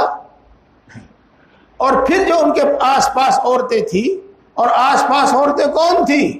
دین سیکھنے کے واسطے آتی تھی. ہاں، یہ ازواج مطہرات تھی. رسول اللہ صلی اللہ علیہ وسلم کے پاس ان کا بہت وقت گزرتا تھا تو آپ صلی اللہ علیہ وسلم کی باتیں بہت سنتی تھی اور آپ صلی اللہ علیہ وسلم کا عمل دیکھتی تھی. اور حضور صلی اللہ علیہ وسلم کے زمانے ہی میں عورتیں ازواج مطہرات کے پاس آتی تھی. کوئی مسئلہ پوچھنا ہوتا تھا تو ان کے واسطے سے رسول اللہ صلی اللہ علیہ وسلم سے مسئلہ دریافت کرتی تھی. تو ازواج مطہرات کے پاس بہت سارا علم تھا تو ان سے علم سیکھنے آتی تھی. انہوں نے ان کو بتانے کے واسطے یہ کہا کہ دیکھو، آج مجھے تو نہانے کی ضرورت تھی اور نہ مجھے اچھے کپڑے پہننے کی کوئی خواہش تھی اور نہ مجھے خوشبو لگانے کی کوئی ضرورت تھی، لیکن میں آج نہائی بھی ہوں اور میں نے اچھے کپڑے بھی پہنے ہیں اور میں نے خوشبو بھی لگائی ہے، اس واسطے تاکہ میں عملی طور پر سب کو دکھلا دوں کہ رسول اللہ صلی اللہ علیہ وسلم نے 3 دن تک سوگ کی اجازت دی ہے، تو میں نے اپنے باپ کا سوگ 3 ہی دن کیا ہے اور 4تھے دن نہیں کیا. اللہ کے رسول کی باتوں کو ماننے کا ایسا جذبہ ہونا چاہیے. یہاں یہ بات آپ کو بتا دی. چلو اس کے ساتھ ایک بات اور بتا دوں جس کی ضرورت ہے تو تھوڑی سی سے ہٹ کر بات. جی ہاں، اگر کسی کے گھر میں موت ہو جائے اور موت بوڑھے کی ہو یا جوان کی، عام طور سے بھاری ہوتی ہے. جی ہاں، تو اس میں ہم لوگوں کا دستور ہے اور شریعت کا حکم بھی ہے، ہمارا طریقہ بھی ہے، رسم بھی ہے کہ کوئی شخص کھانا بنا کر ان کے یہاں پہنچاتا ہے. تو دوستو یہ سنت ہے، ایسا کیا کریں. لیکن اس میں کوئی قید نہیں کہ کیا کہتے ہیں اس کو بہار سے ہی آئے گا کھانا، یا چچا ہی دے گا یا ماموں ہی دے گا، یا وہ نہیں، اس میں نہیں، بلکہ جو چاہے وہ دے دے. اس میں تو یہ ہے. اور 2 وقت کا کھانا پہنچا دینا چاہیے. اس کے بعد پھر آدمی اپنا کھانا خود بنا لے. یہ ایک بات. اور اس کے ساتھ ایک بات اور یہ رات رکھنی چاہیے، اس کھانے میں وہی لوگ شریک ہوں گے جو اس گھر سے تعلق رکھتے ہیں جن کے گھر چولہا نہیں چڑھا، اور اڑوس پڑوس کے دوسرے لوگ نہیں اس میں شریک ہونا چاہیے، بلکہ وہ لوگ جو بہت قریب ہیں ان کے، جن کے گھر چولہا نہیں چڑھا، وہ اس میں شریک ہوں گے. یا وہ لوگ جنہوں نے کھانا بنایا ہے وہ ان کے ساتھ بیٹھ کر ان کو کھانا کھلاویں گے، اگر وہ نہ بھی کھا رہے ہو تو ان کو کھانا کھلائیں گے. یہ بات. ہاں، دو وقت سب لوگوں کو اس میں شریک نہیں ہونا چاہیے. یہاں یہ بھی بات یاد رکھیے گا کہ قبر پر اعلان کرنا تو بہت ہی برا معلوم ہوتا ہے، اور اسی کے ساتھ ساتھ اصرار بھی نہیں کرنا چاہیے کہ آ جاؤ جی کھانا کھا لو، آ جاؤ جی کھانا کھا لو. اب رہ گئی بات جو دور سے مہمان آئے. جی تو دیکھو دوستو، جو مہمان اتنے نزدیک ہے وہ یہاں ٹھہریں گے تو وہ کھانا کھائیں گے. اتنے دور سے آئے ہیں، اتنی دور ان کو جانا ہے کہ ان کو بھوک کھانے کی ضرورت ہے، وہ کھانا کھائیں گے. اور باقی جو قریب کے ہیں جا کر کھانا کھا سکتے ہیں ان کو بھی اس میں شریک نہیں ہونا چاہیے. بہرحال یہ کچھ باتیں ہیں، امید ہے کہ سمجھ میں آ گئی ہوں گی، یاد بھی رہے گی. لیکن اس کا صحیح طریقہ یہ ہے کہ جب عمل کا وقت آوے، خاص طور سے اس وقت تفصیل معلوم لینی چاہیے کہ کس طرح کریں. 2 مرتبہ 4 مرتبہ جب ہم پوچھیں گے اور اس کو کریں گے تو پھر وہ عمل کے مطابق ہو جائے گا. صحیح عمل سے پھر میں یاد بھی رہ جائے گا. صحیح عمل بھی ہو جائے گا اور ہمیں یاد بھی رہے گا. بس میں اب اس بات کو ختم کرتا ہوں. بہت ساری باتیں اس کے ساتھ ہو گئی. اب ایک دوسری بات میں شروع کرتا ہوں. وہ دوسری بات یہ ہے کہ کھیل سمجھ کر، تماشا سمجھ کر یا کسی اور نیت سے تعزیہ دیکھنا. تعزیہ دیکھنا ہمیں تو شاید یہ بھی معلوم نہ ہو کہ ہے تعزیہ کیا چیز. تعزیہ ہے حضرت حسین رضی اللہ تعالی عنہ کی جو قبر ہے اور اس کے اوپر جو عمارت ہے وہ اس کی نقل بناتے ہیں، اس کی شکل بناتے ہیں. تو یہ ایک طرح سے اور کچھ نہیں ہے، بلکہ ایک طرح سے یہ قبر پرستی ہے. قبر پرستی ہے کہ وہاں تو نہیں جا سکتے، وہاں تو نہیں جا سکتے، اور یہ یہاں ہی اس کی شکل بنا کر اب اس کے ساتھ قبر والا معاملہ کر. ایک یاد آگی بات، تاریخی بات بھی ہے اور اس سے دین کی بات بھی معلوم ہوگی. یہ دراصل جو تیمور لنگ تھا، آپ تاریخ سے واقف ہوں گے، تیمور لنگ کا آپ نے نام سنا ہی ہوگا. یہ اس کی ایجاد ہے. وہ ہر سال 10ویں محرم کو کوفہ جاتا تھا، حضرت حسین رضی اللہ تعالیٰ عنہ کے مزار پر جاتا تھا. جب وہ بیمار ہو گیا اور کمزور ہو گیا اور وہ جا نہیں سکے تھا وہاں پر، تو اس کے جو آس پاس کے ارد گرد کے لوگ جو تھے انہوں نے اس کی تسلی کے واسطے اس روزے کی شکل بنا کے، قبر کی اور اس کی عمارت کی شکل بنا کے اس کے سامنے رکھی. اور پھر جو وہاں جا کے کیا کرتا تھا، وہ کام اس نے یہاں کر لیا. بس یہاں سے یہ ایجاد ہوگی. دیکھو کیسوں سال کے بعد کی یہ ایجاد ہے، کیسوں سال کی بات یہ. اور خاص بات یہ کہ آپ دیکھیے، میں نے تو میری معلومات تو یہی ہے جو میں نے کتابوں میں پڑھا ہے، ایران میں یہ ہوتا بھی نہیں ہے. عراق میں ہوتا ہے، ایران میں ہوتا بھی نہیں ہے، جہاں 95% شیعہ ہے. یعنی تازیہ نہیں بناتے وہاں، تازیہ کا جلوس نہیں نکالتے، وہ جو کچھ کرتے ہیں وہی کر لیتے ہیں. تو بہرحال یہ میں بتلانا یہ چاہ رہا تھا کہ یہ قبر ہے، اس کی شبیہ بنائی ہے، اس کی شکل بنائی ہے، اور جو قبر پر جا کر کرتے وہ وہی کرتے ہیں. کیا کرتے ہیں؟ وہ خرافات جو آپ اجمیر میں جا کے دیکھیں گے، وہ خرافات جو آپ کلیر میں جا کے دیکھیں گے، کیا اس پر درخواست لگاتے ہیں، عرضی لگاتے ہیں کہ یا حسین میرا فلاں کام کر دے، میری فلاں مراد پوری کر دے. یہ دیکھو یہ کام بت پرستی ہے اور کیا ہے. اور وہاں مرادیں مانگتے ہیں.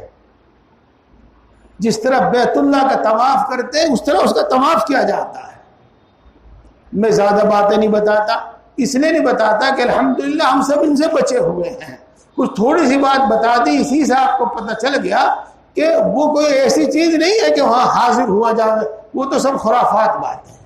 اور مختصر سے یہ بتاؤں، ان میں سے ایک یہ ہے کہ وہ دل کا جلوس ہو سکتا ہے آپ کے نکڑ میں نکلتا ہو، ہمیں تو پتہ نہیں.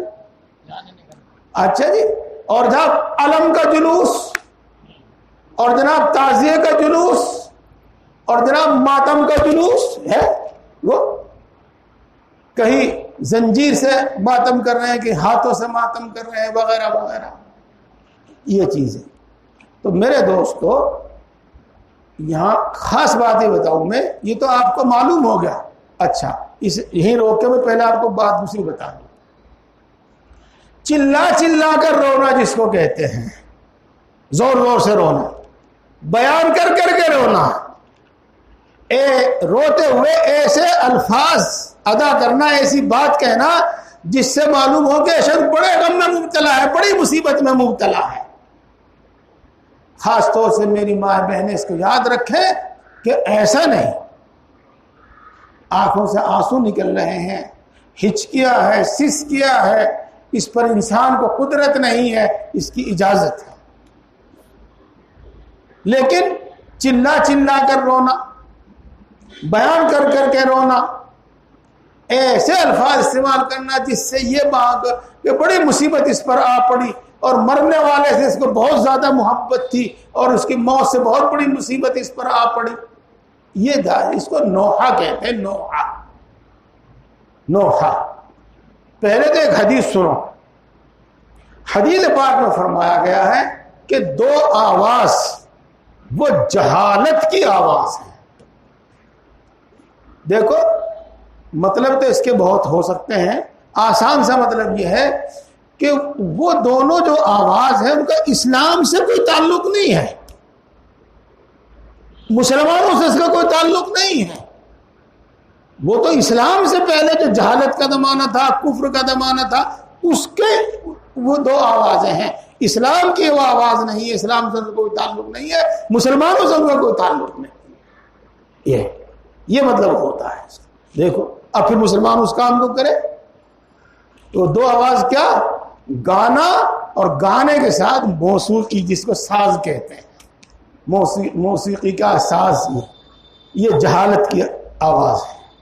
اور ایک چلا کر رونا، اور میری ماں بہنیں سنے خاص طور سے جس وقت میت اور جنازہ نماز کے لیے اٹھایا جاتا ہے گھر سے، اس وقت ایک دم سب چیخ کر روتی ہے، بہت زور سے روتی ہے۔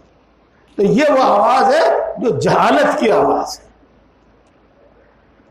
ہاں، اپنے اوپر قابو رکھنا چاہیے، تو پہلے بتا چکا ایک تو یہ، اور خاص طور سے میری ماں بہنیں اور سنیں، نوحہ کرنے والی، چلا چلا کر رونے والی، بیان کر کر کے رونے والی، ایسی باتیں کہہ کر رونے والی جن سے ظاہر ہو کہ اس پر بڑی مصیبت آ پڑی ہے۔ ہاں، اس کو نوحہ جس کو کہتے ہیں، اس کے بارے میں آیا ہے کہ قیامت کے دن اس کو پہلے تو گندھک کا لباس پہنایا جائے گا۔ گندھک تو آپ جانتے ہیں، شاید وہ ایسی چیز ہے جو بہت جلدی آگ پکڑتی ہے، بارود وغیرہ میں استعمال کی جاتی ہے۔ اس کا لباس پہنائے جانے کا مطلب یہ ہوگا کہ اس کے پورے جسم پر گندھک مل دی جائے گی، اور پھر اس کے بعد آگ کا لباس پہنایا جائے گا۔ آگ تو جلانے کے لیے خود ہی کافی ہے، اگر اس پر گندھک پہلے سے موجود ہو، پیٹرول پہلے سے موجود ہو، تو اور کتنی جلدی جلا دے گی۔ تو دو آواز اللہ کو بڑی ناپسند ہے، اور اس کی یہ سزا ہے آخرت۔ بہرحال نوحے کی کوئی اجازت نہیں، کوئی گنجائش نہیں ہے۔ اب یہ اس طریقے سے چھاتی پیٹ پیٹ کر 1400 سال کے بعد نوحہ کرنا، اس کی کوئی اجازت نہیں ہے، کوئی گنجائش نہیں ہے۔ یہ تو بات، دونوں باتیں فائدے کی ہمیں معلوم ہو گئی۔ اب میں جو آپ کو اکثر بات کہنا چاہتا ہوں وہ یہ کہنا چاہتا ہوں کہ ان موقعوں پر آپ ہرگز اس جلوس میں موجود نہ رہیں۔ آپ تعزیے کو دیکھنے ہرگز مت جائیں۔ آپ اس جلوس میں ہرگز مت شریک ہو۔ دیکھو میں نے مت شریک ہو یہ نہیں کہا، ہرگز شریک ہو یہ نہیں کہا، ہرگز مت شریک ہو یہ میں نے یہ کہا۔ جی میرے دوستو، مسلمان اور اس کام کو بڑھاوا دے جس سے اللہ کے رسول صلی اللہ علیہ وسلم نے منع کیا، یہ کیسے ہو جائے؟ یہ تو صحیح معنی میں اللہ کے رسول کی مخالفت ہے، اللہ کے رسول کا مقابلہ ہے۔ تو ہرگز اس میں شریک نہ ہو۔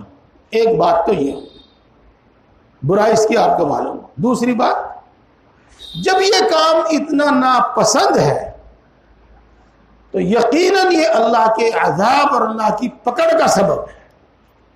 جیسا کہ میں بتا چکا ہوں، اب نہ صحیح، دیر میں صحیح، پھر صحیح۔ تو ایسے موقع پر کیوں، ایسی مقام پر کیوں حاضر ہو جہاں اللہ تبارک و تعالیٰ کا عذاب آ سکتا ہے، یہ اس کی بنا پر بعد میں عذاب آ گئے۔ دو باتیں ہو گئی۔ اور تیسری بات، حدیث پاک میں آیا ہے من تشبہ بقوم فہو منہم، جیسا کہ میں نے آپ کو پہلے دو حدیث سنائی تھی کہ جو شخص جس قوم جس امت جیسا کام کرے گا وہ انہی میں شمار ہوگا۔ تو جب ہم ان کے کام میں شریک ہو رہے ہیں، انہی کی طرح ہم دیکھ رہے ہیں، سمجھو کم سے کم، تو ہم تو انہی میں شریک ہو رہے ہیں۔ ایک دوسری حدیث پاک اس سے بھی زیادہ صاف ہے، وہ ہے من کسر سواد قوم فہو منہم، جو شخص کسی کی تعداد بڑھاوے اور جو شخص کسی کے کام کی رونق بڑھاوے وہ انہی میں شمار ہو۔ جب وہ لوگ دیکھیں گے کہ ہمارے تعزیے کو دیکھنے کے واسطے سارا نکڑ چلا آیا اور سارا گاؤں چلا آیا تو اگلے سال وہ اس کو اور زیادہ اچھا بنا لیں گے. اگلے سال ان کے حوصلے اتنے بلند ہوں گے کہ وہ اور اس کو جوش خروش سے کریں گے. تو ہم نے اس کو بڑھاوا دیا, ہم نے ان کی رونق بڑھائی, ہم نے ان کی تعداد بڑھائی. آپ اس کو الٹا دیکھ لیجئے گا, اگر کوئی اس کو دیکھنے پہنچے ہی نہیں تو کیا کرے گا بنانے والا؟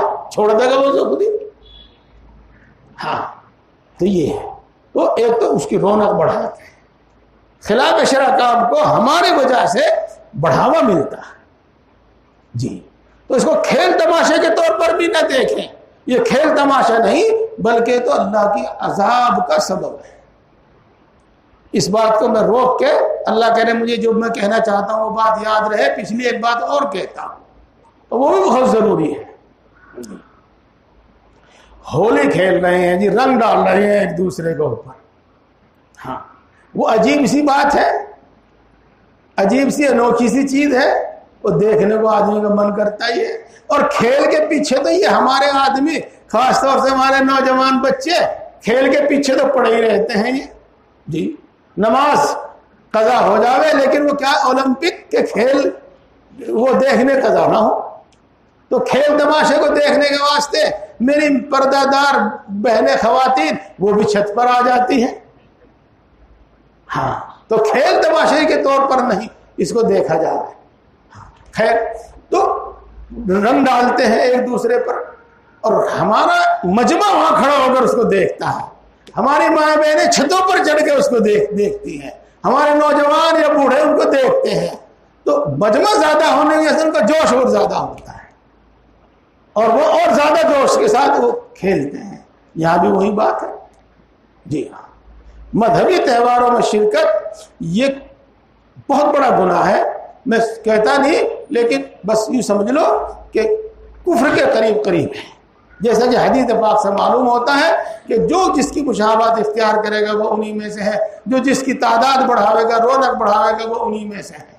جی آگے چل کر کے کہتا ہوں میں آپ کو, ہمارے کرانے میں چھڑیوں کا میلہ لگتا ہے, لگتا تھا, اب تو وہ لگتا نہیں. آپ کو بہت سارے لوگوں کو معلوم ہوگا. جی میں نے خود دیکھا ہے. ہمارے کچھ بڑے تھے, وہ ان دنوں میں جب کہرانے جاتے تھے تو اس عام راستے سے کہرانے نہیں جاتے تھے. کتنے دنوں تک لگا رہتا تھا وہ, تو اس راستے سے, عام راستے سے جس پر سب لوگ چلتے تھے, وہ اس سے کہرانے نہیں جاتے تھے. وہ پیدل چلنے کا زمانہ تھا تو وہ کھیتوں میں کوئی ڈول ڈنڈی کو چل کر کہرانے جاتے تھے. جی اور اس کی وجہ کیا تھی کہ جی ہمیں علماء نے منع کیا ہے, بتایا کیا کہ جس راستے سے وہ چھڑیاں دیکھنے والے جا رہے ہیں تم اس راستے سے مت جاؤ اور اس کی تعداد مت بڑھاؤ. یہ چلو یہ بات ہوگی. اب ایک حدیث پاک تو آپ بار بار سن رہے ہیں جو میں نے آپ کو بتا دی, اس کے بعد آپ اگلی بات سنو اور وہ بات تو آپ کی مشاہدے کی سمجھ میں آ ہی جائے گی. ارے بھائی ہم, ہندو کہتا ہے ارے ہم اور تم تو ایک ہی ہیں نا, ہے بھائی تم بھی ہولی کھیلتے ہو, ہم بھی ہولی کھیلتے ہیں, مسلمان بھی ہمارے ساتھ ہولی کھیلتے ہیں, ہم بھی ایک ہی ہے نا. وہ ایک نسل دو نسل کے بعد کہیں گے بھائی تم بھی ہم میں سے ہی ہو, تمہارے باپ دادا بھی ہولی کھیلا کرتے تھے, تمہارے باپ دادا بھی دیوالی منایا کرتے تھے. پھر وہ یوں کہیں گے. بہت سارے لوگ قومی یکجہتی, آپسی بھائی چارے کے نام سے کہیں گے کہ بھائی ایک دوسرے کو مبارکباد دو, ایک دوسرے کی شادی بیاہ وہ تہوار میں شریک ہو. نہیں, وہ غلط کہتے ہیں. ہم انسانی ہمدردی کے جو کام ہیں سب کے ساتھ کریں گے. سننے میرے الفاظ, انسانی ہمدردی کے جو کام ہیں سب کے ساتھ کریں گے, مسلم غیر مسلم بلکہ جاندار غیر جاندار سب کے ساتھ کریں گے. لیکن جہاں تک مذہبی چیز ہے ہم اس میں کسی کے ساتھ شریک نہیں ہوں, کسی کے ساتھ شریک نہیں ہونے. اور یہ تہوار سب مذہبی ہوتے ہیں. تو میرے دوستو جس طرح وہاں نہیں شریک ہونا چاہیے ایسے ہی یہاں بالکل نہیں شریک ہونا چاہیے. کچھ دنوں کے بعد یہ بھی ہو سکتا ہے ارے تمہارے باپ دادا بھی تو تعزیے نکالا کرتے تھے. اس کے علاوہ ایک بات اور بھی چیز ہے, یہ دل دریا ہے, اس کے پلٹتے ہوئے کچھ دیر نہیں لگتی. جب دیکھا کہ ایک جاہل نوجوان بڑے جوش میں آ کے زنجیر سے وہ ماتم کر رہا ہے، کیا بڑے کمال کی بات ہے بھائی، یہ تو دیکھو بڑے کمال کی بات ہے بھائی، بس دیکھو کتنے لوگ ہیں، آل رسول سے کتنی محبت ہے ان کو۔ یہ پہلے تو یہ بات آئے گی دل میں، پھر کیا آئے گا؟ بھائی صحیح بات ہے، آل رسول سے تو محبت ہونی چاہیے۔ اب وہ بھی کرنے لگے، بس ہو گیا گڑبڑ معاملہ۔ تو بہرحال ان کو ہرگز نہیں دیکھنا چاہیے۔ دیکھ کیا ہوتا بولا؟ اچھا ٹھیک، بس وہ میں بھی ختم ہی کر دوں گا، میں بھی ختم۔ یہاں ایک بات اور رہ گئی میری، وہ تو جب تک وقت رہتا ہے تقاضا تو ذہن میں آتا رہتا ہے، پھر بند بھی ہو جاتا ہے آنا۔ ایک بات اور رہ گئی، بہت سارے لوگ ہمارے کیرانے میں بھی ہو سکتا ہے، یہاں بھی ہو، بہت جگہ وہ پٹا کھیلتے ہیں، خاص طور سے محرم میں لاٹیاں چلاتے ہیں۔ یہ اس کا کیا حکم ہے جی؟ کھیلنا چاہیے نہیں کھیلنا چاہیے؟ اور اس کے ساتھ ساتھ جیسے کہ ہم سنتے چلے آ رہے ہو کہ بھائی نہ تازے نکالنا چاہیے، نہ اس کو دیکھنا چاہیے، نہ اس میں شریک ہونا چاہیے، نہ ماتم کے جلوس میں شریک ہونا چاہیے، وہ تو سب باتیں معلوم ہو گئی۔ تو یہ پٹا جو ہے کھیلنا چاہیے نہیں کھیلنا چاہیے، اور یہ دیکھنا چاہیے کہ نہیں دیکھنا چاہیے، یہ بات آ گئی۔ ہاں تو دیکھو دوستو، میں نے آپ کو ماتم کے بارے میں بھی حدیثیں سنائی، اور میں نے آپ کو نوحہ جس کو کہتے ہیں چلا کر رونا، اس کے بارے میں بھی حدیث سنائی، اور اس کے بارے میں بھی میں انشاءاللہ آپ کو بالکل صحیح بات بتاؤں گا۔ لیکن اس سے پہلے ایک مثال دیتا ہوں۔ دودھ بڑی اچھی غذا ہے، بہت ہی اچھی غذا ہے، جی ہاں، لیکن اگر خدا نہ خواستہ اس میں مکھی گر جائے تو اب کیا کہیں گے آپ؟ کیا کریں گے آپ؟ اس سے آگے بڑھ کر اگر اس میں زہر گر جائے تو کیا کریں گے آپ؟ اس سے آگے بڑھ کر اگر اس میں پیشاب گر جائے اور تو کیا کریں گے آپ؟ ظاہر بات ہے کہ وہ چیز وہ دودھ پینے کے قابل نہیں رہا، اور اس کا پینا اب فائدہ نہیں بلکہ اب نقصان دے گا۔ تو کیا مطلب؟ بہت سے کام اپنی ذات میں جائز ہوتے ہیں، درست ہوتے ہیں، لیکن ان میں کچھ برائیاں شامل ہو جاتی ہیں، تو ایسے وقت میں اس کام کو چھوڑ دینا چاہیے۔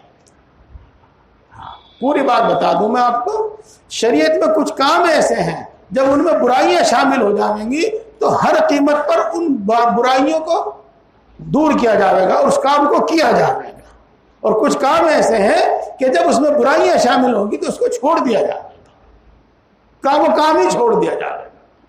تو پٹا چلا، جب خاص طور سے اس زمانے میں جبکہ یہ دشمن کے مقابلے میں ایک بہترین ہتھیار تھا، اور جس زمانے میں یہ اپنی جان بچانے کے واسطے ایک بہت فائدے کی چیز تھی، تو اس زمانے میں تو یہ ثواب کا کام تھا،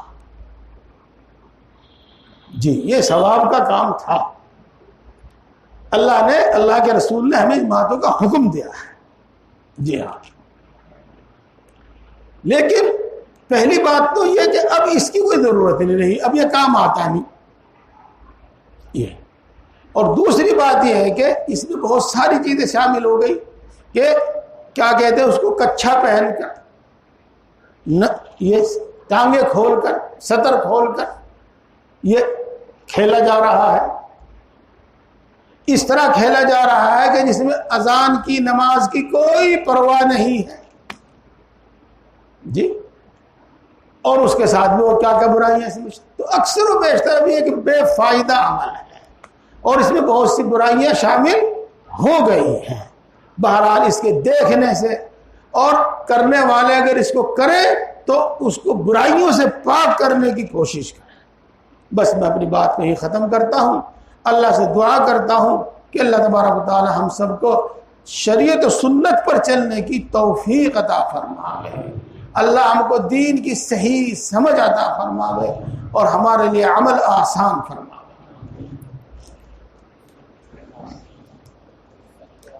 الحمد للہ رب العالمین الرحمن الرحیم مالک یوم الدین والصلاة والسلام علی سید الانبیاء والمرسلین محمد وآلہ واصحابہ اجمعین لا الہ الا انت سبحانک انی کنت من الظالمین ربنا ظلمنا انفسنا وان لم تغفر لنا وترحمنا لنکونن من الخاسرین۔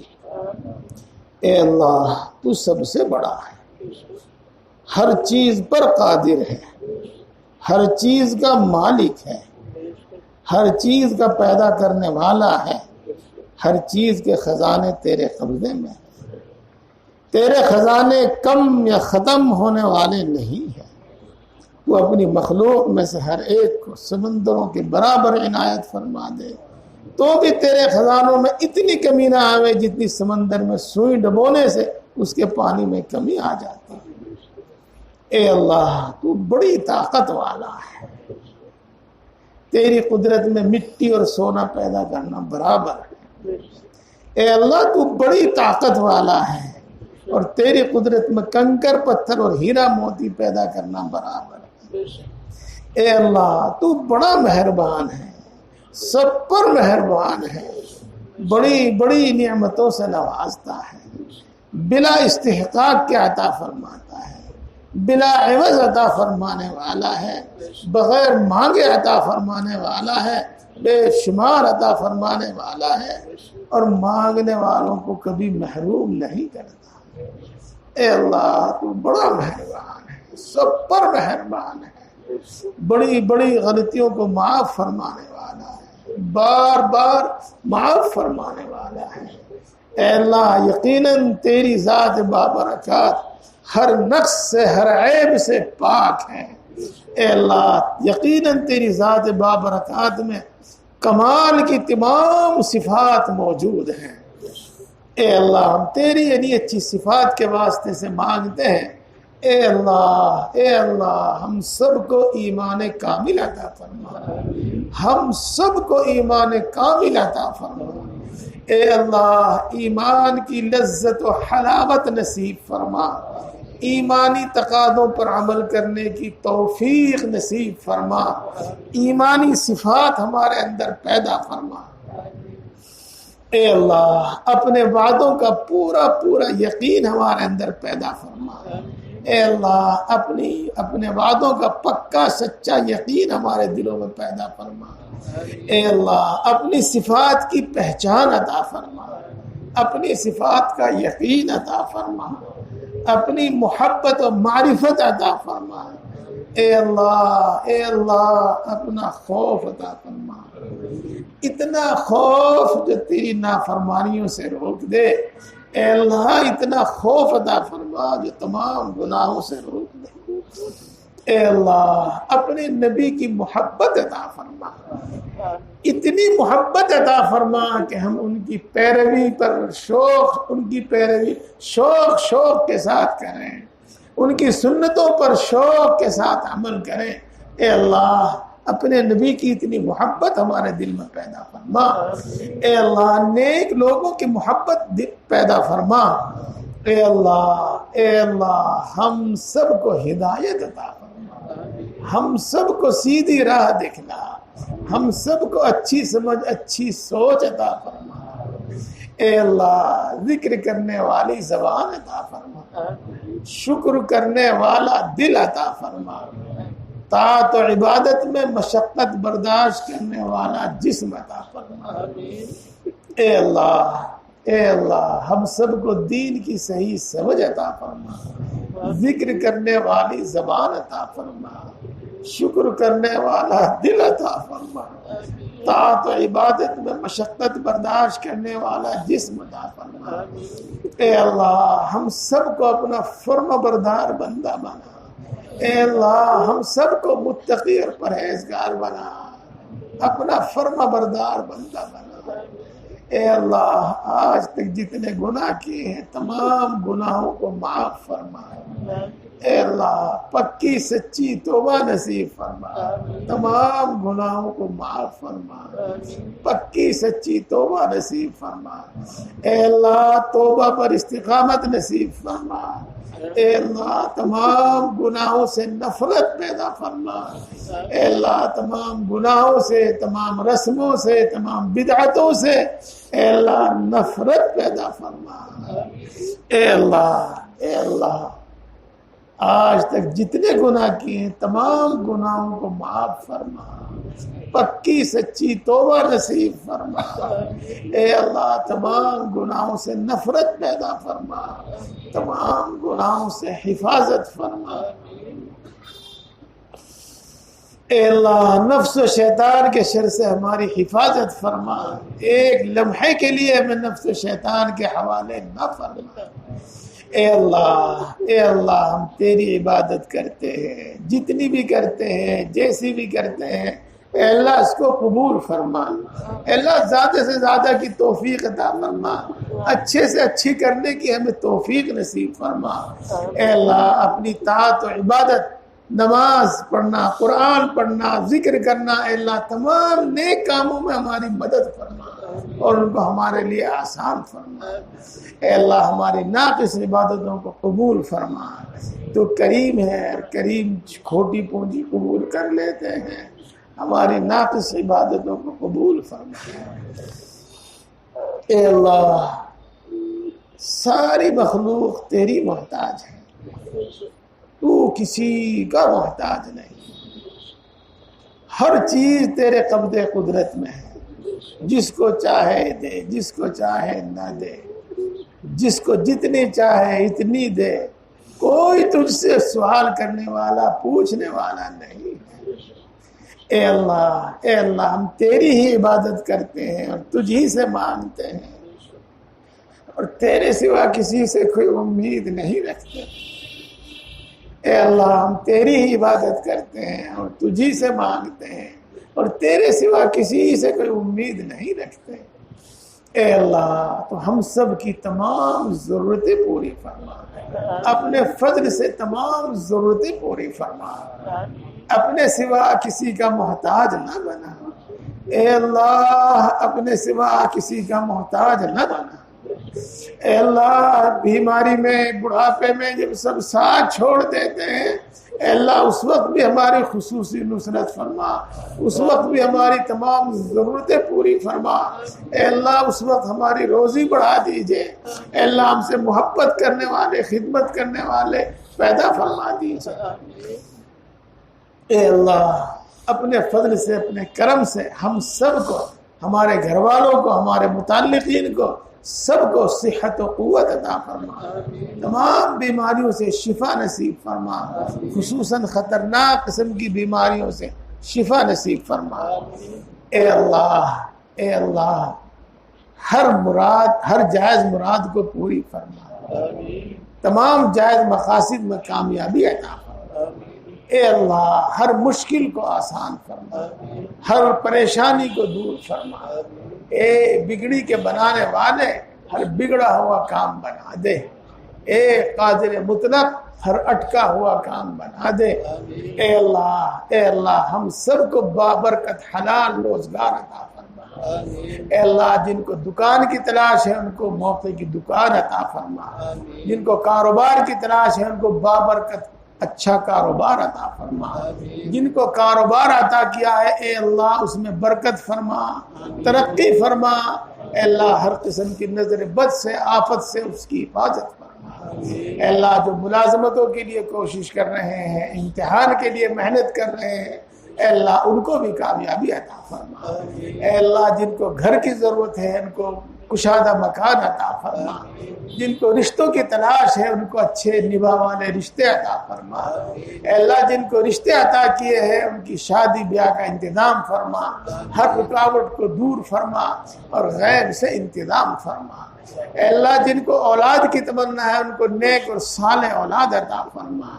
اے اللہ جن کو اولاد عطا کی ہے اے اللہ ان سب کی، ہم سب کی اولاد کو نیک بنا، ملک و ملت کا خادم بنا، ماں باپ کی آنکھوں کی ٹھنڈک، دل کی راحت بنا، ملک و ملت کا خادم بنا۔ اے اللہ ان کو آوارہ اور ناکارہ ہونے سے بچا لیجیے، اے اللہ ان کو آوارہ اور ناکارہ ہونے سے بچا لیجیے۔ اے اللہ ہمارے گھروں میں چین سکون اور سکینہ نازل فرما، برکتیں نازل فرما، ہمارے آپسی جھگڑے ختم فرما، خصوصاً میاں بیوی کے آپسی جھگڑے ختم فرما۔ اے اللہ مال جان ایمان عزت و آبرو کی حفاظت فرما۔ اے اللہ کسی ظالم کو ہم پر مسلط نہ فرما، کسی بے رحم کو ہم پر مسلط نہ فرما۔ اے اللہ عزت کی زندگی نصیب فرما۔ جو لوگ اپنے جائز حق کے لیے لڑ رہے ہیں ان کو ان کا حق عطا فرما، اور جو ناجائز مقدمات میں پھنسے ہوئے ہیں اللہ ان کو باعزت بری فرما۔ اے اللہ مرتے دم تک دین حق پر ثابت قدم فرما، اور جب وقت آوے تو اے اللہ ایمان پر خاتمہ فرما۔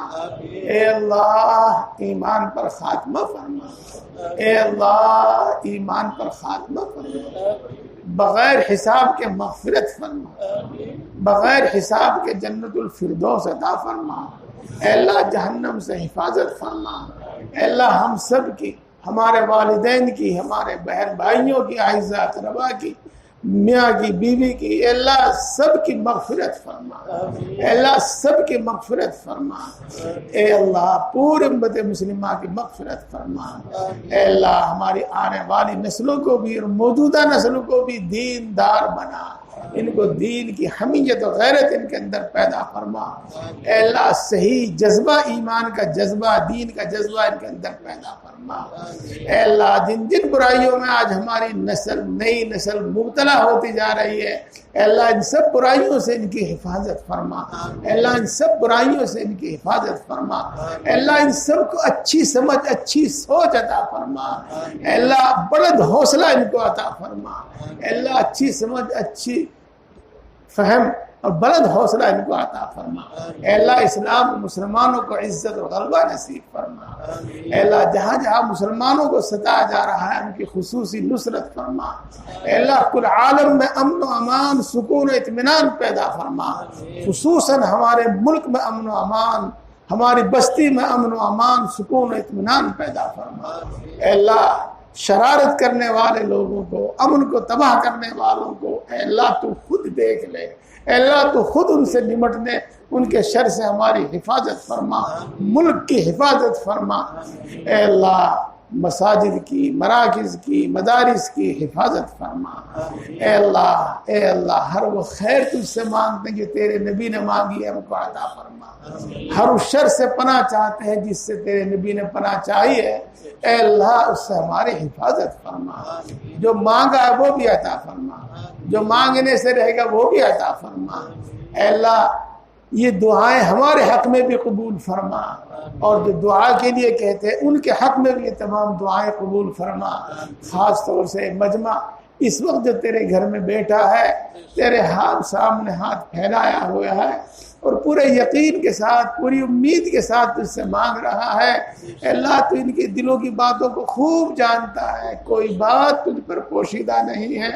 اے اللہ اس میں مرد بھی ہیں، عورت بھی ہیں، بوڑھے بھی ہیں، بچے بھی ہیں، تیرے ولی لوگ بھی اس میں موجود ہیں۔ اے اللہ اپنے فضل سے، اپنے کرم سے ہم سب کی جائز مرادیں پوری فرما، جائز مقاصد میں کامیابی عطا فرما۔ اے اللہ ہم سب کی تمام ضرورتیں اپنے فضل سے پوری فرما۔ اے اللہ اپنے فضل و کرم سے اور اپنے نبی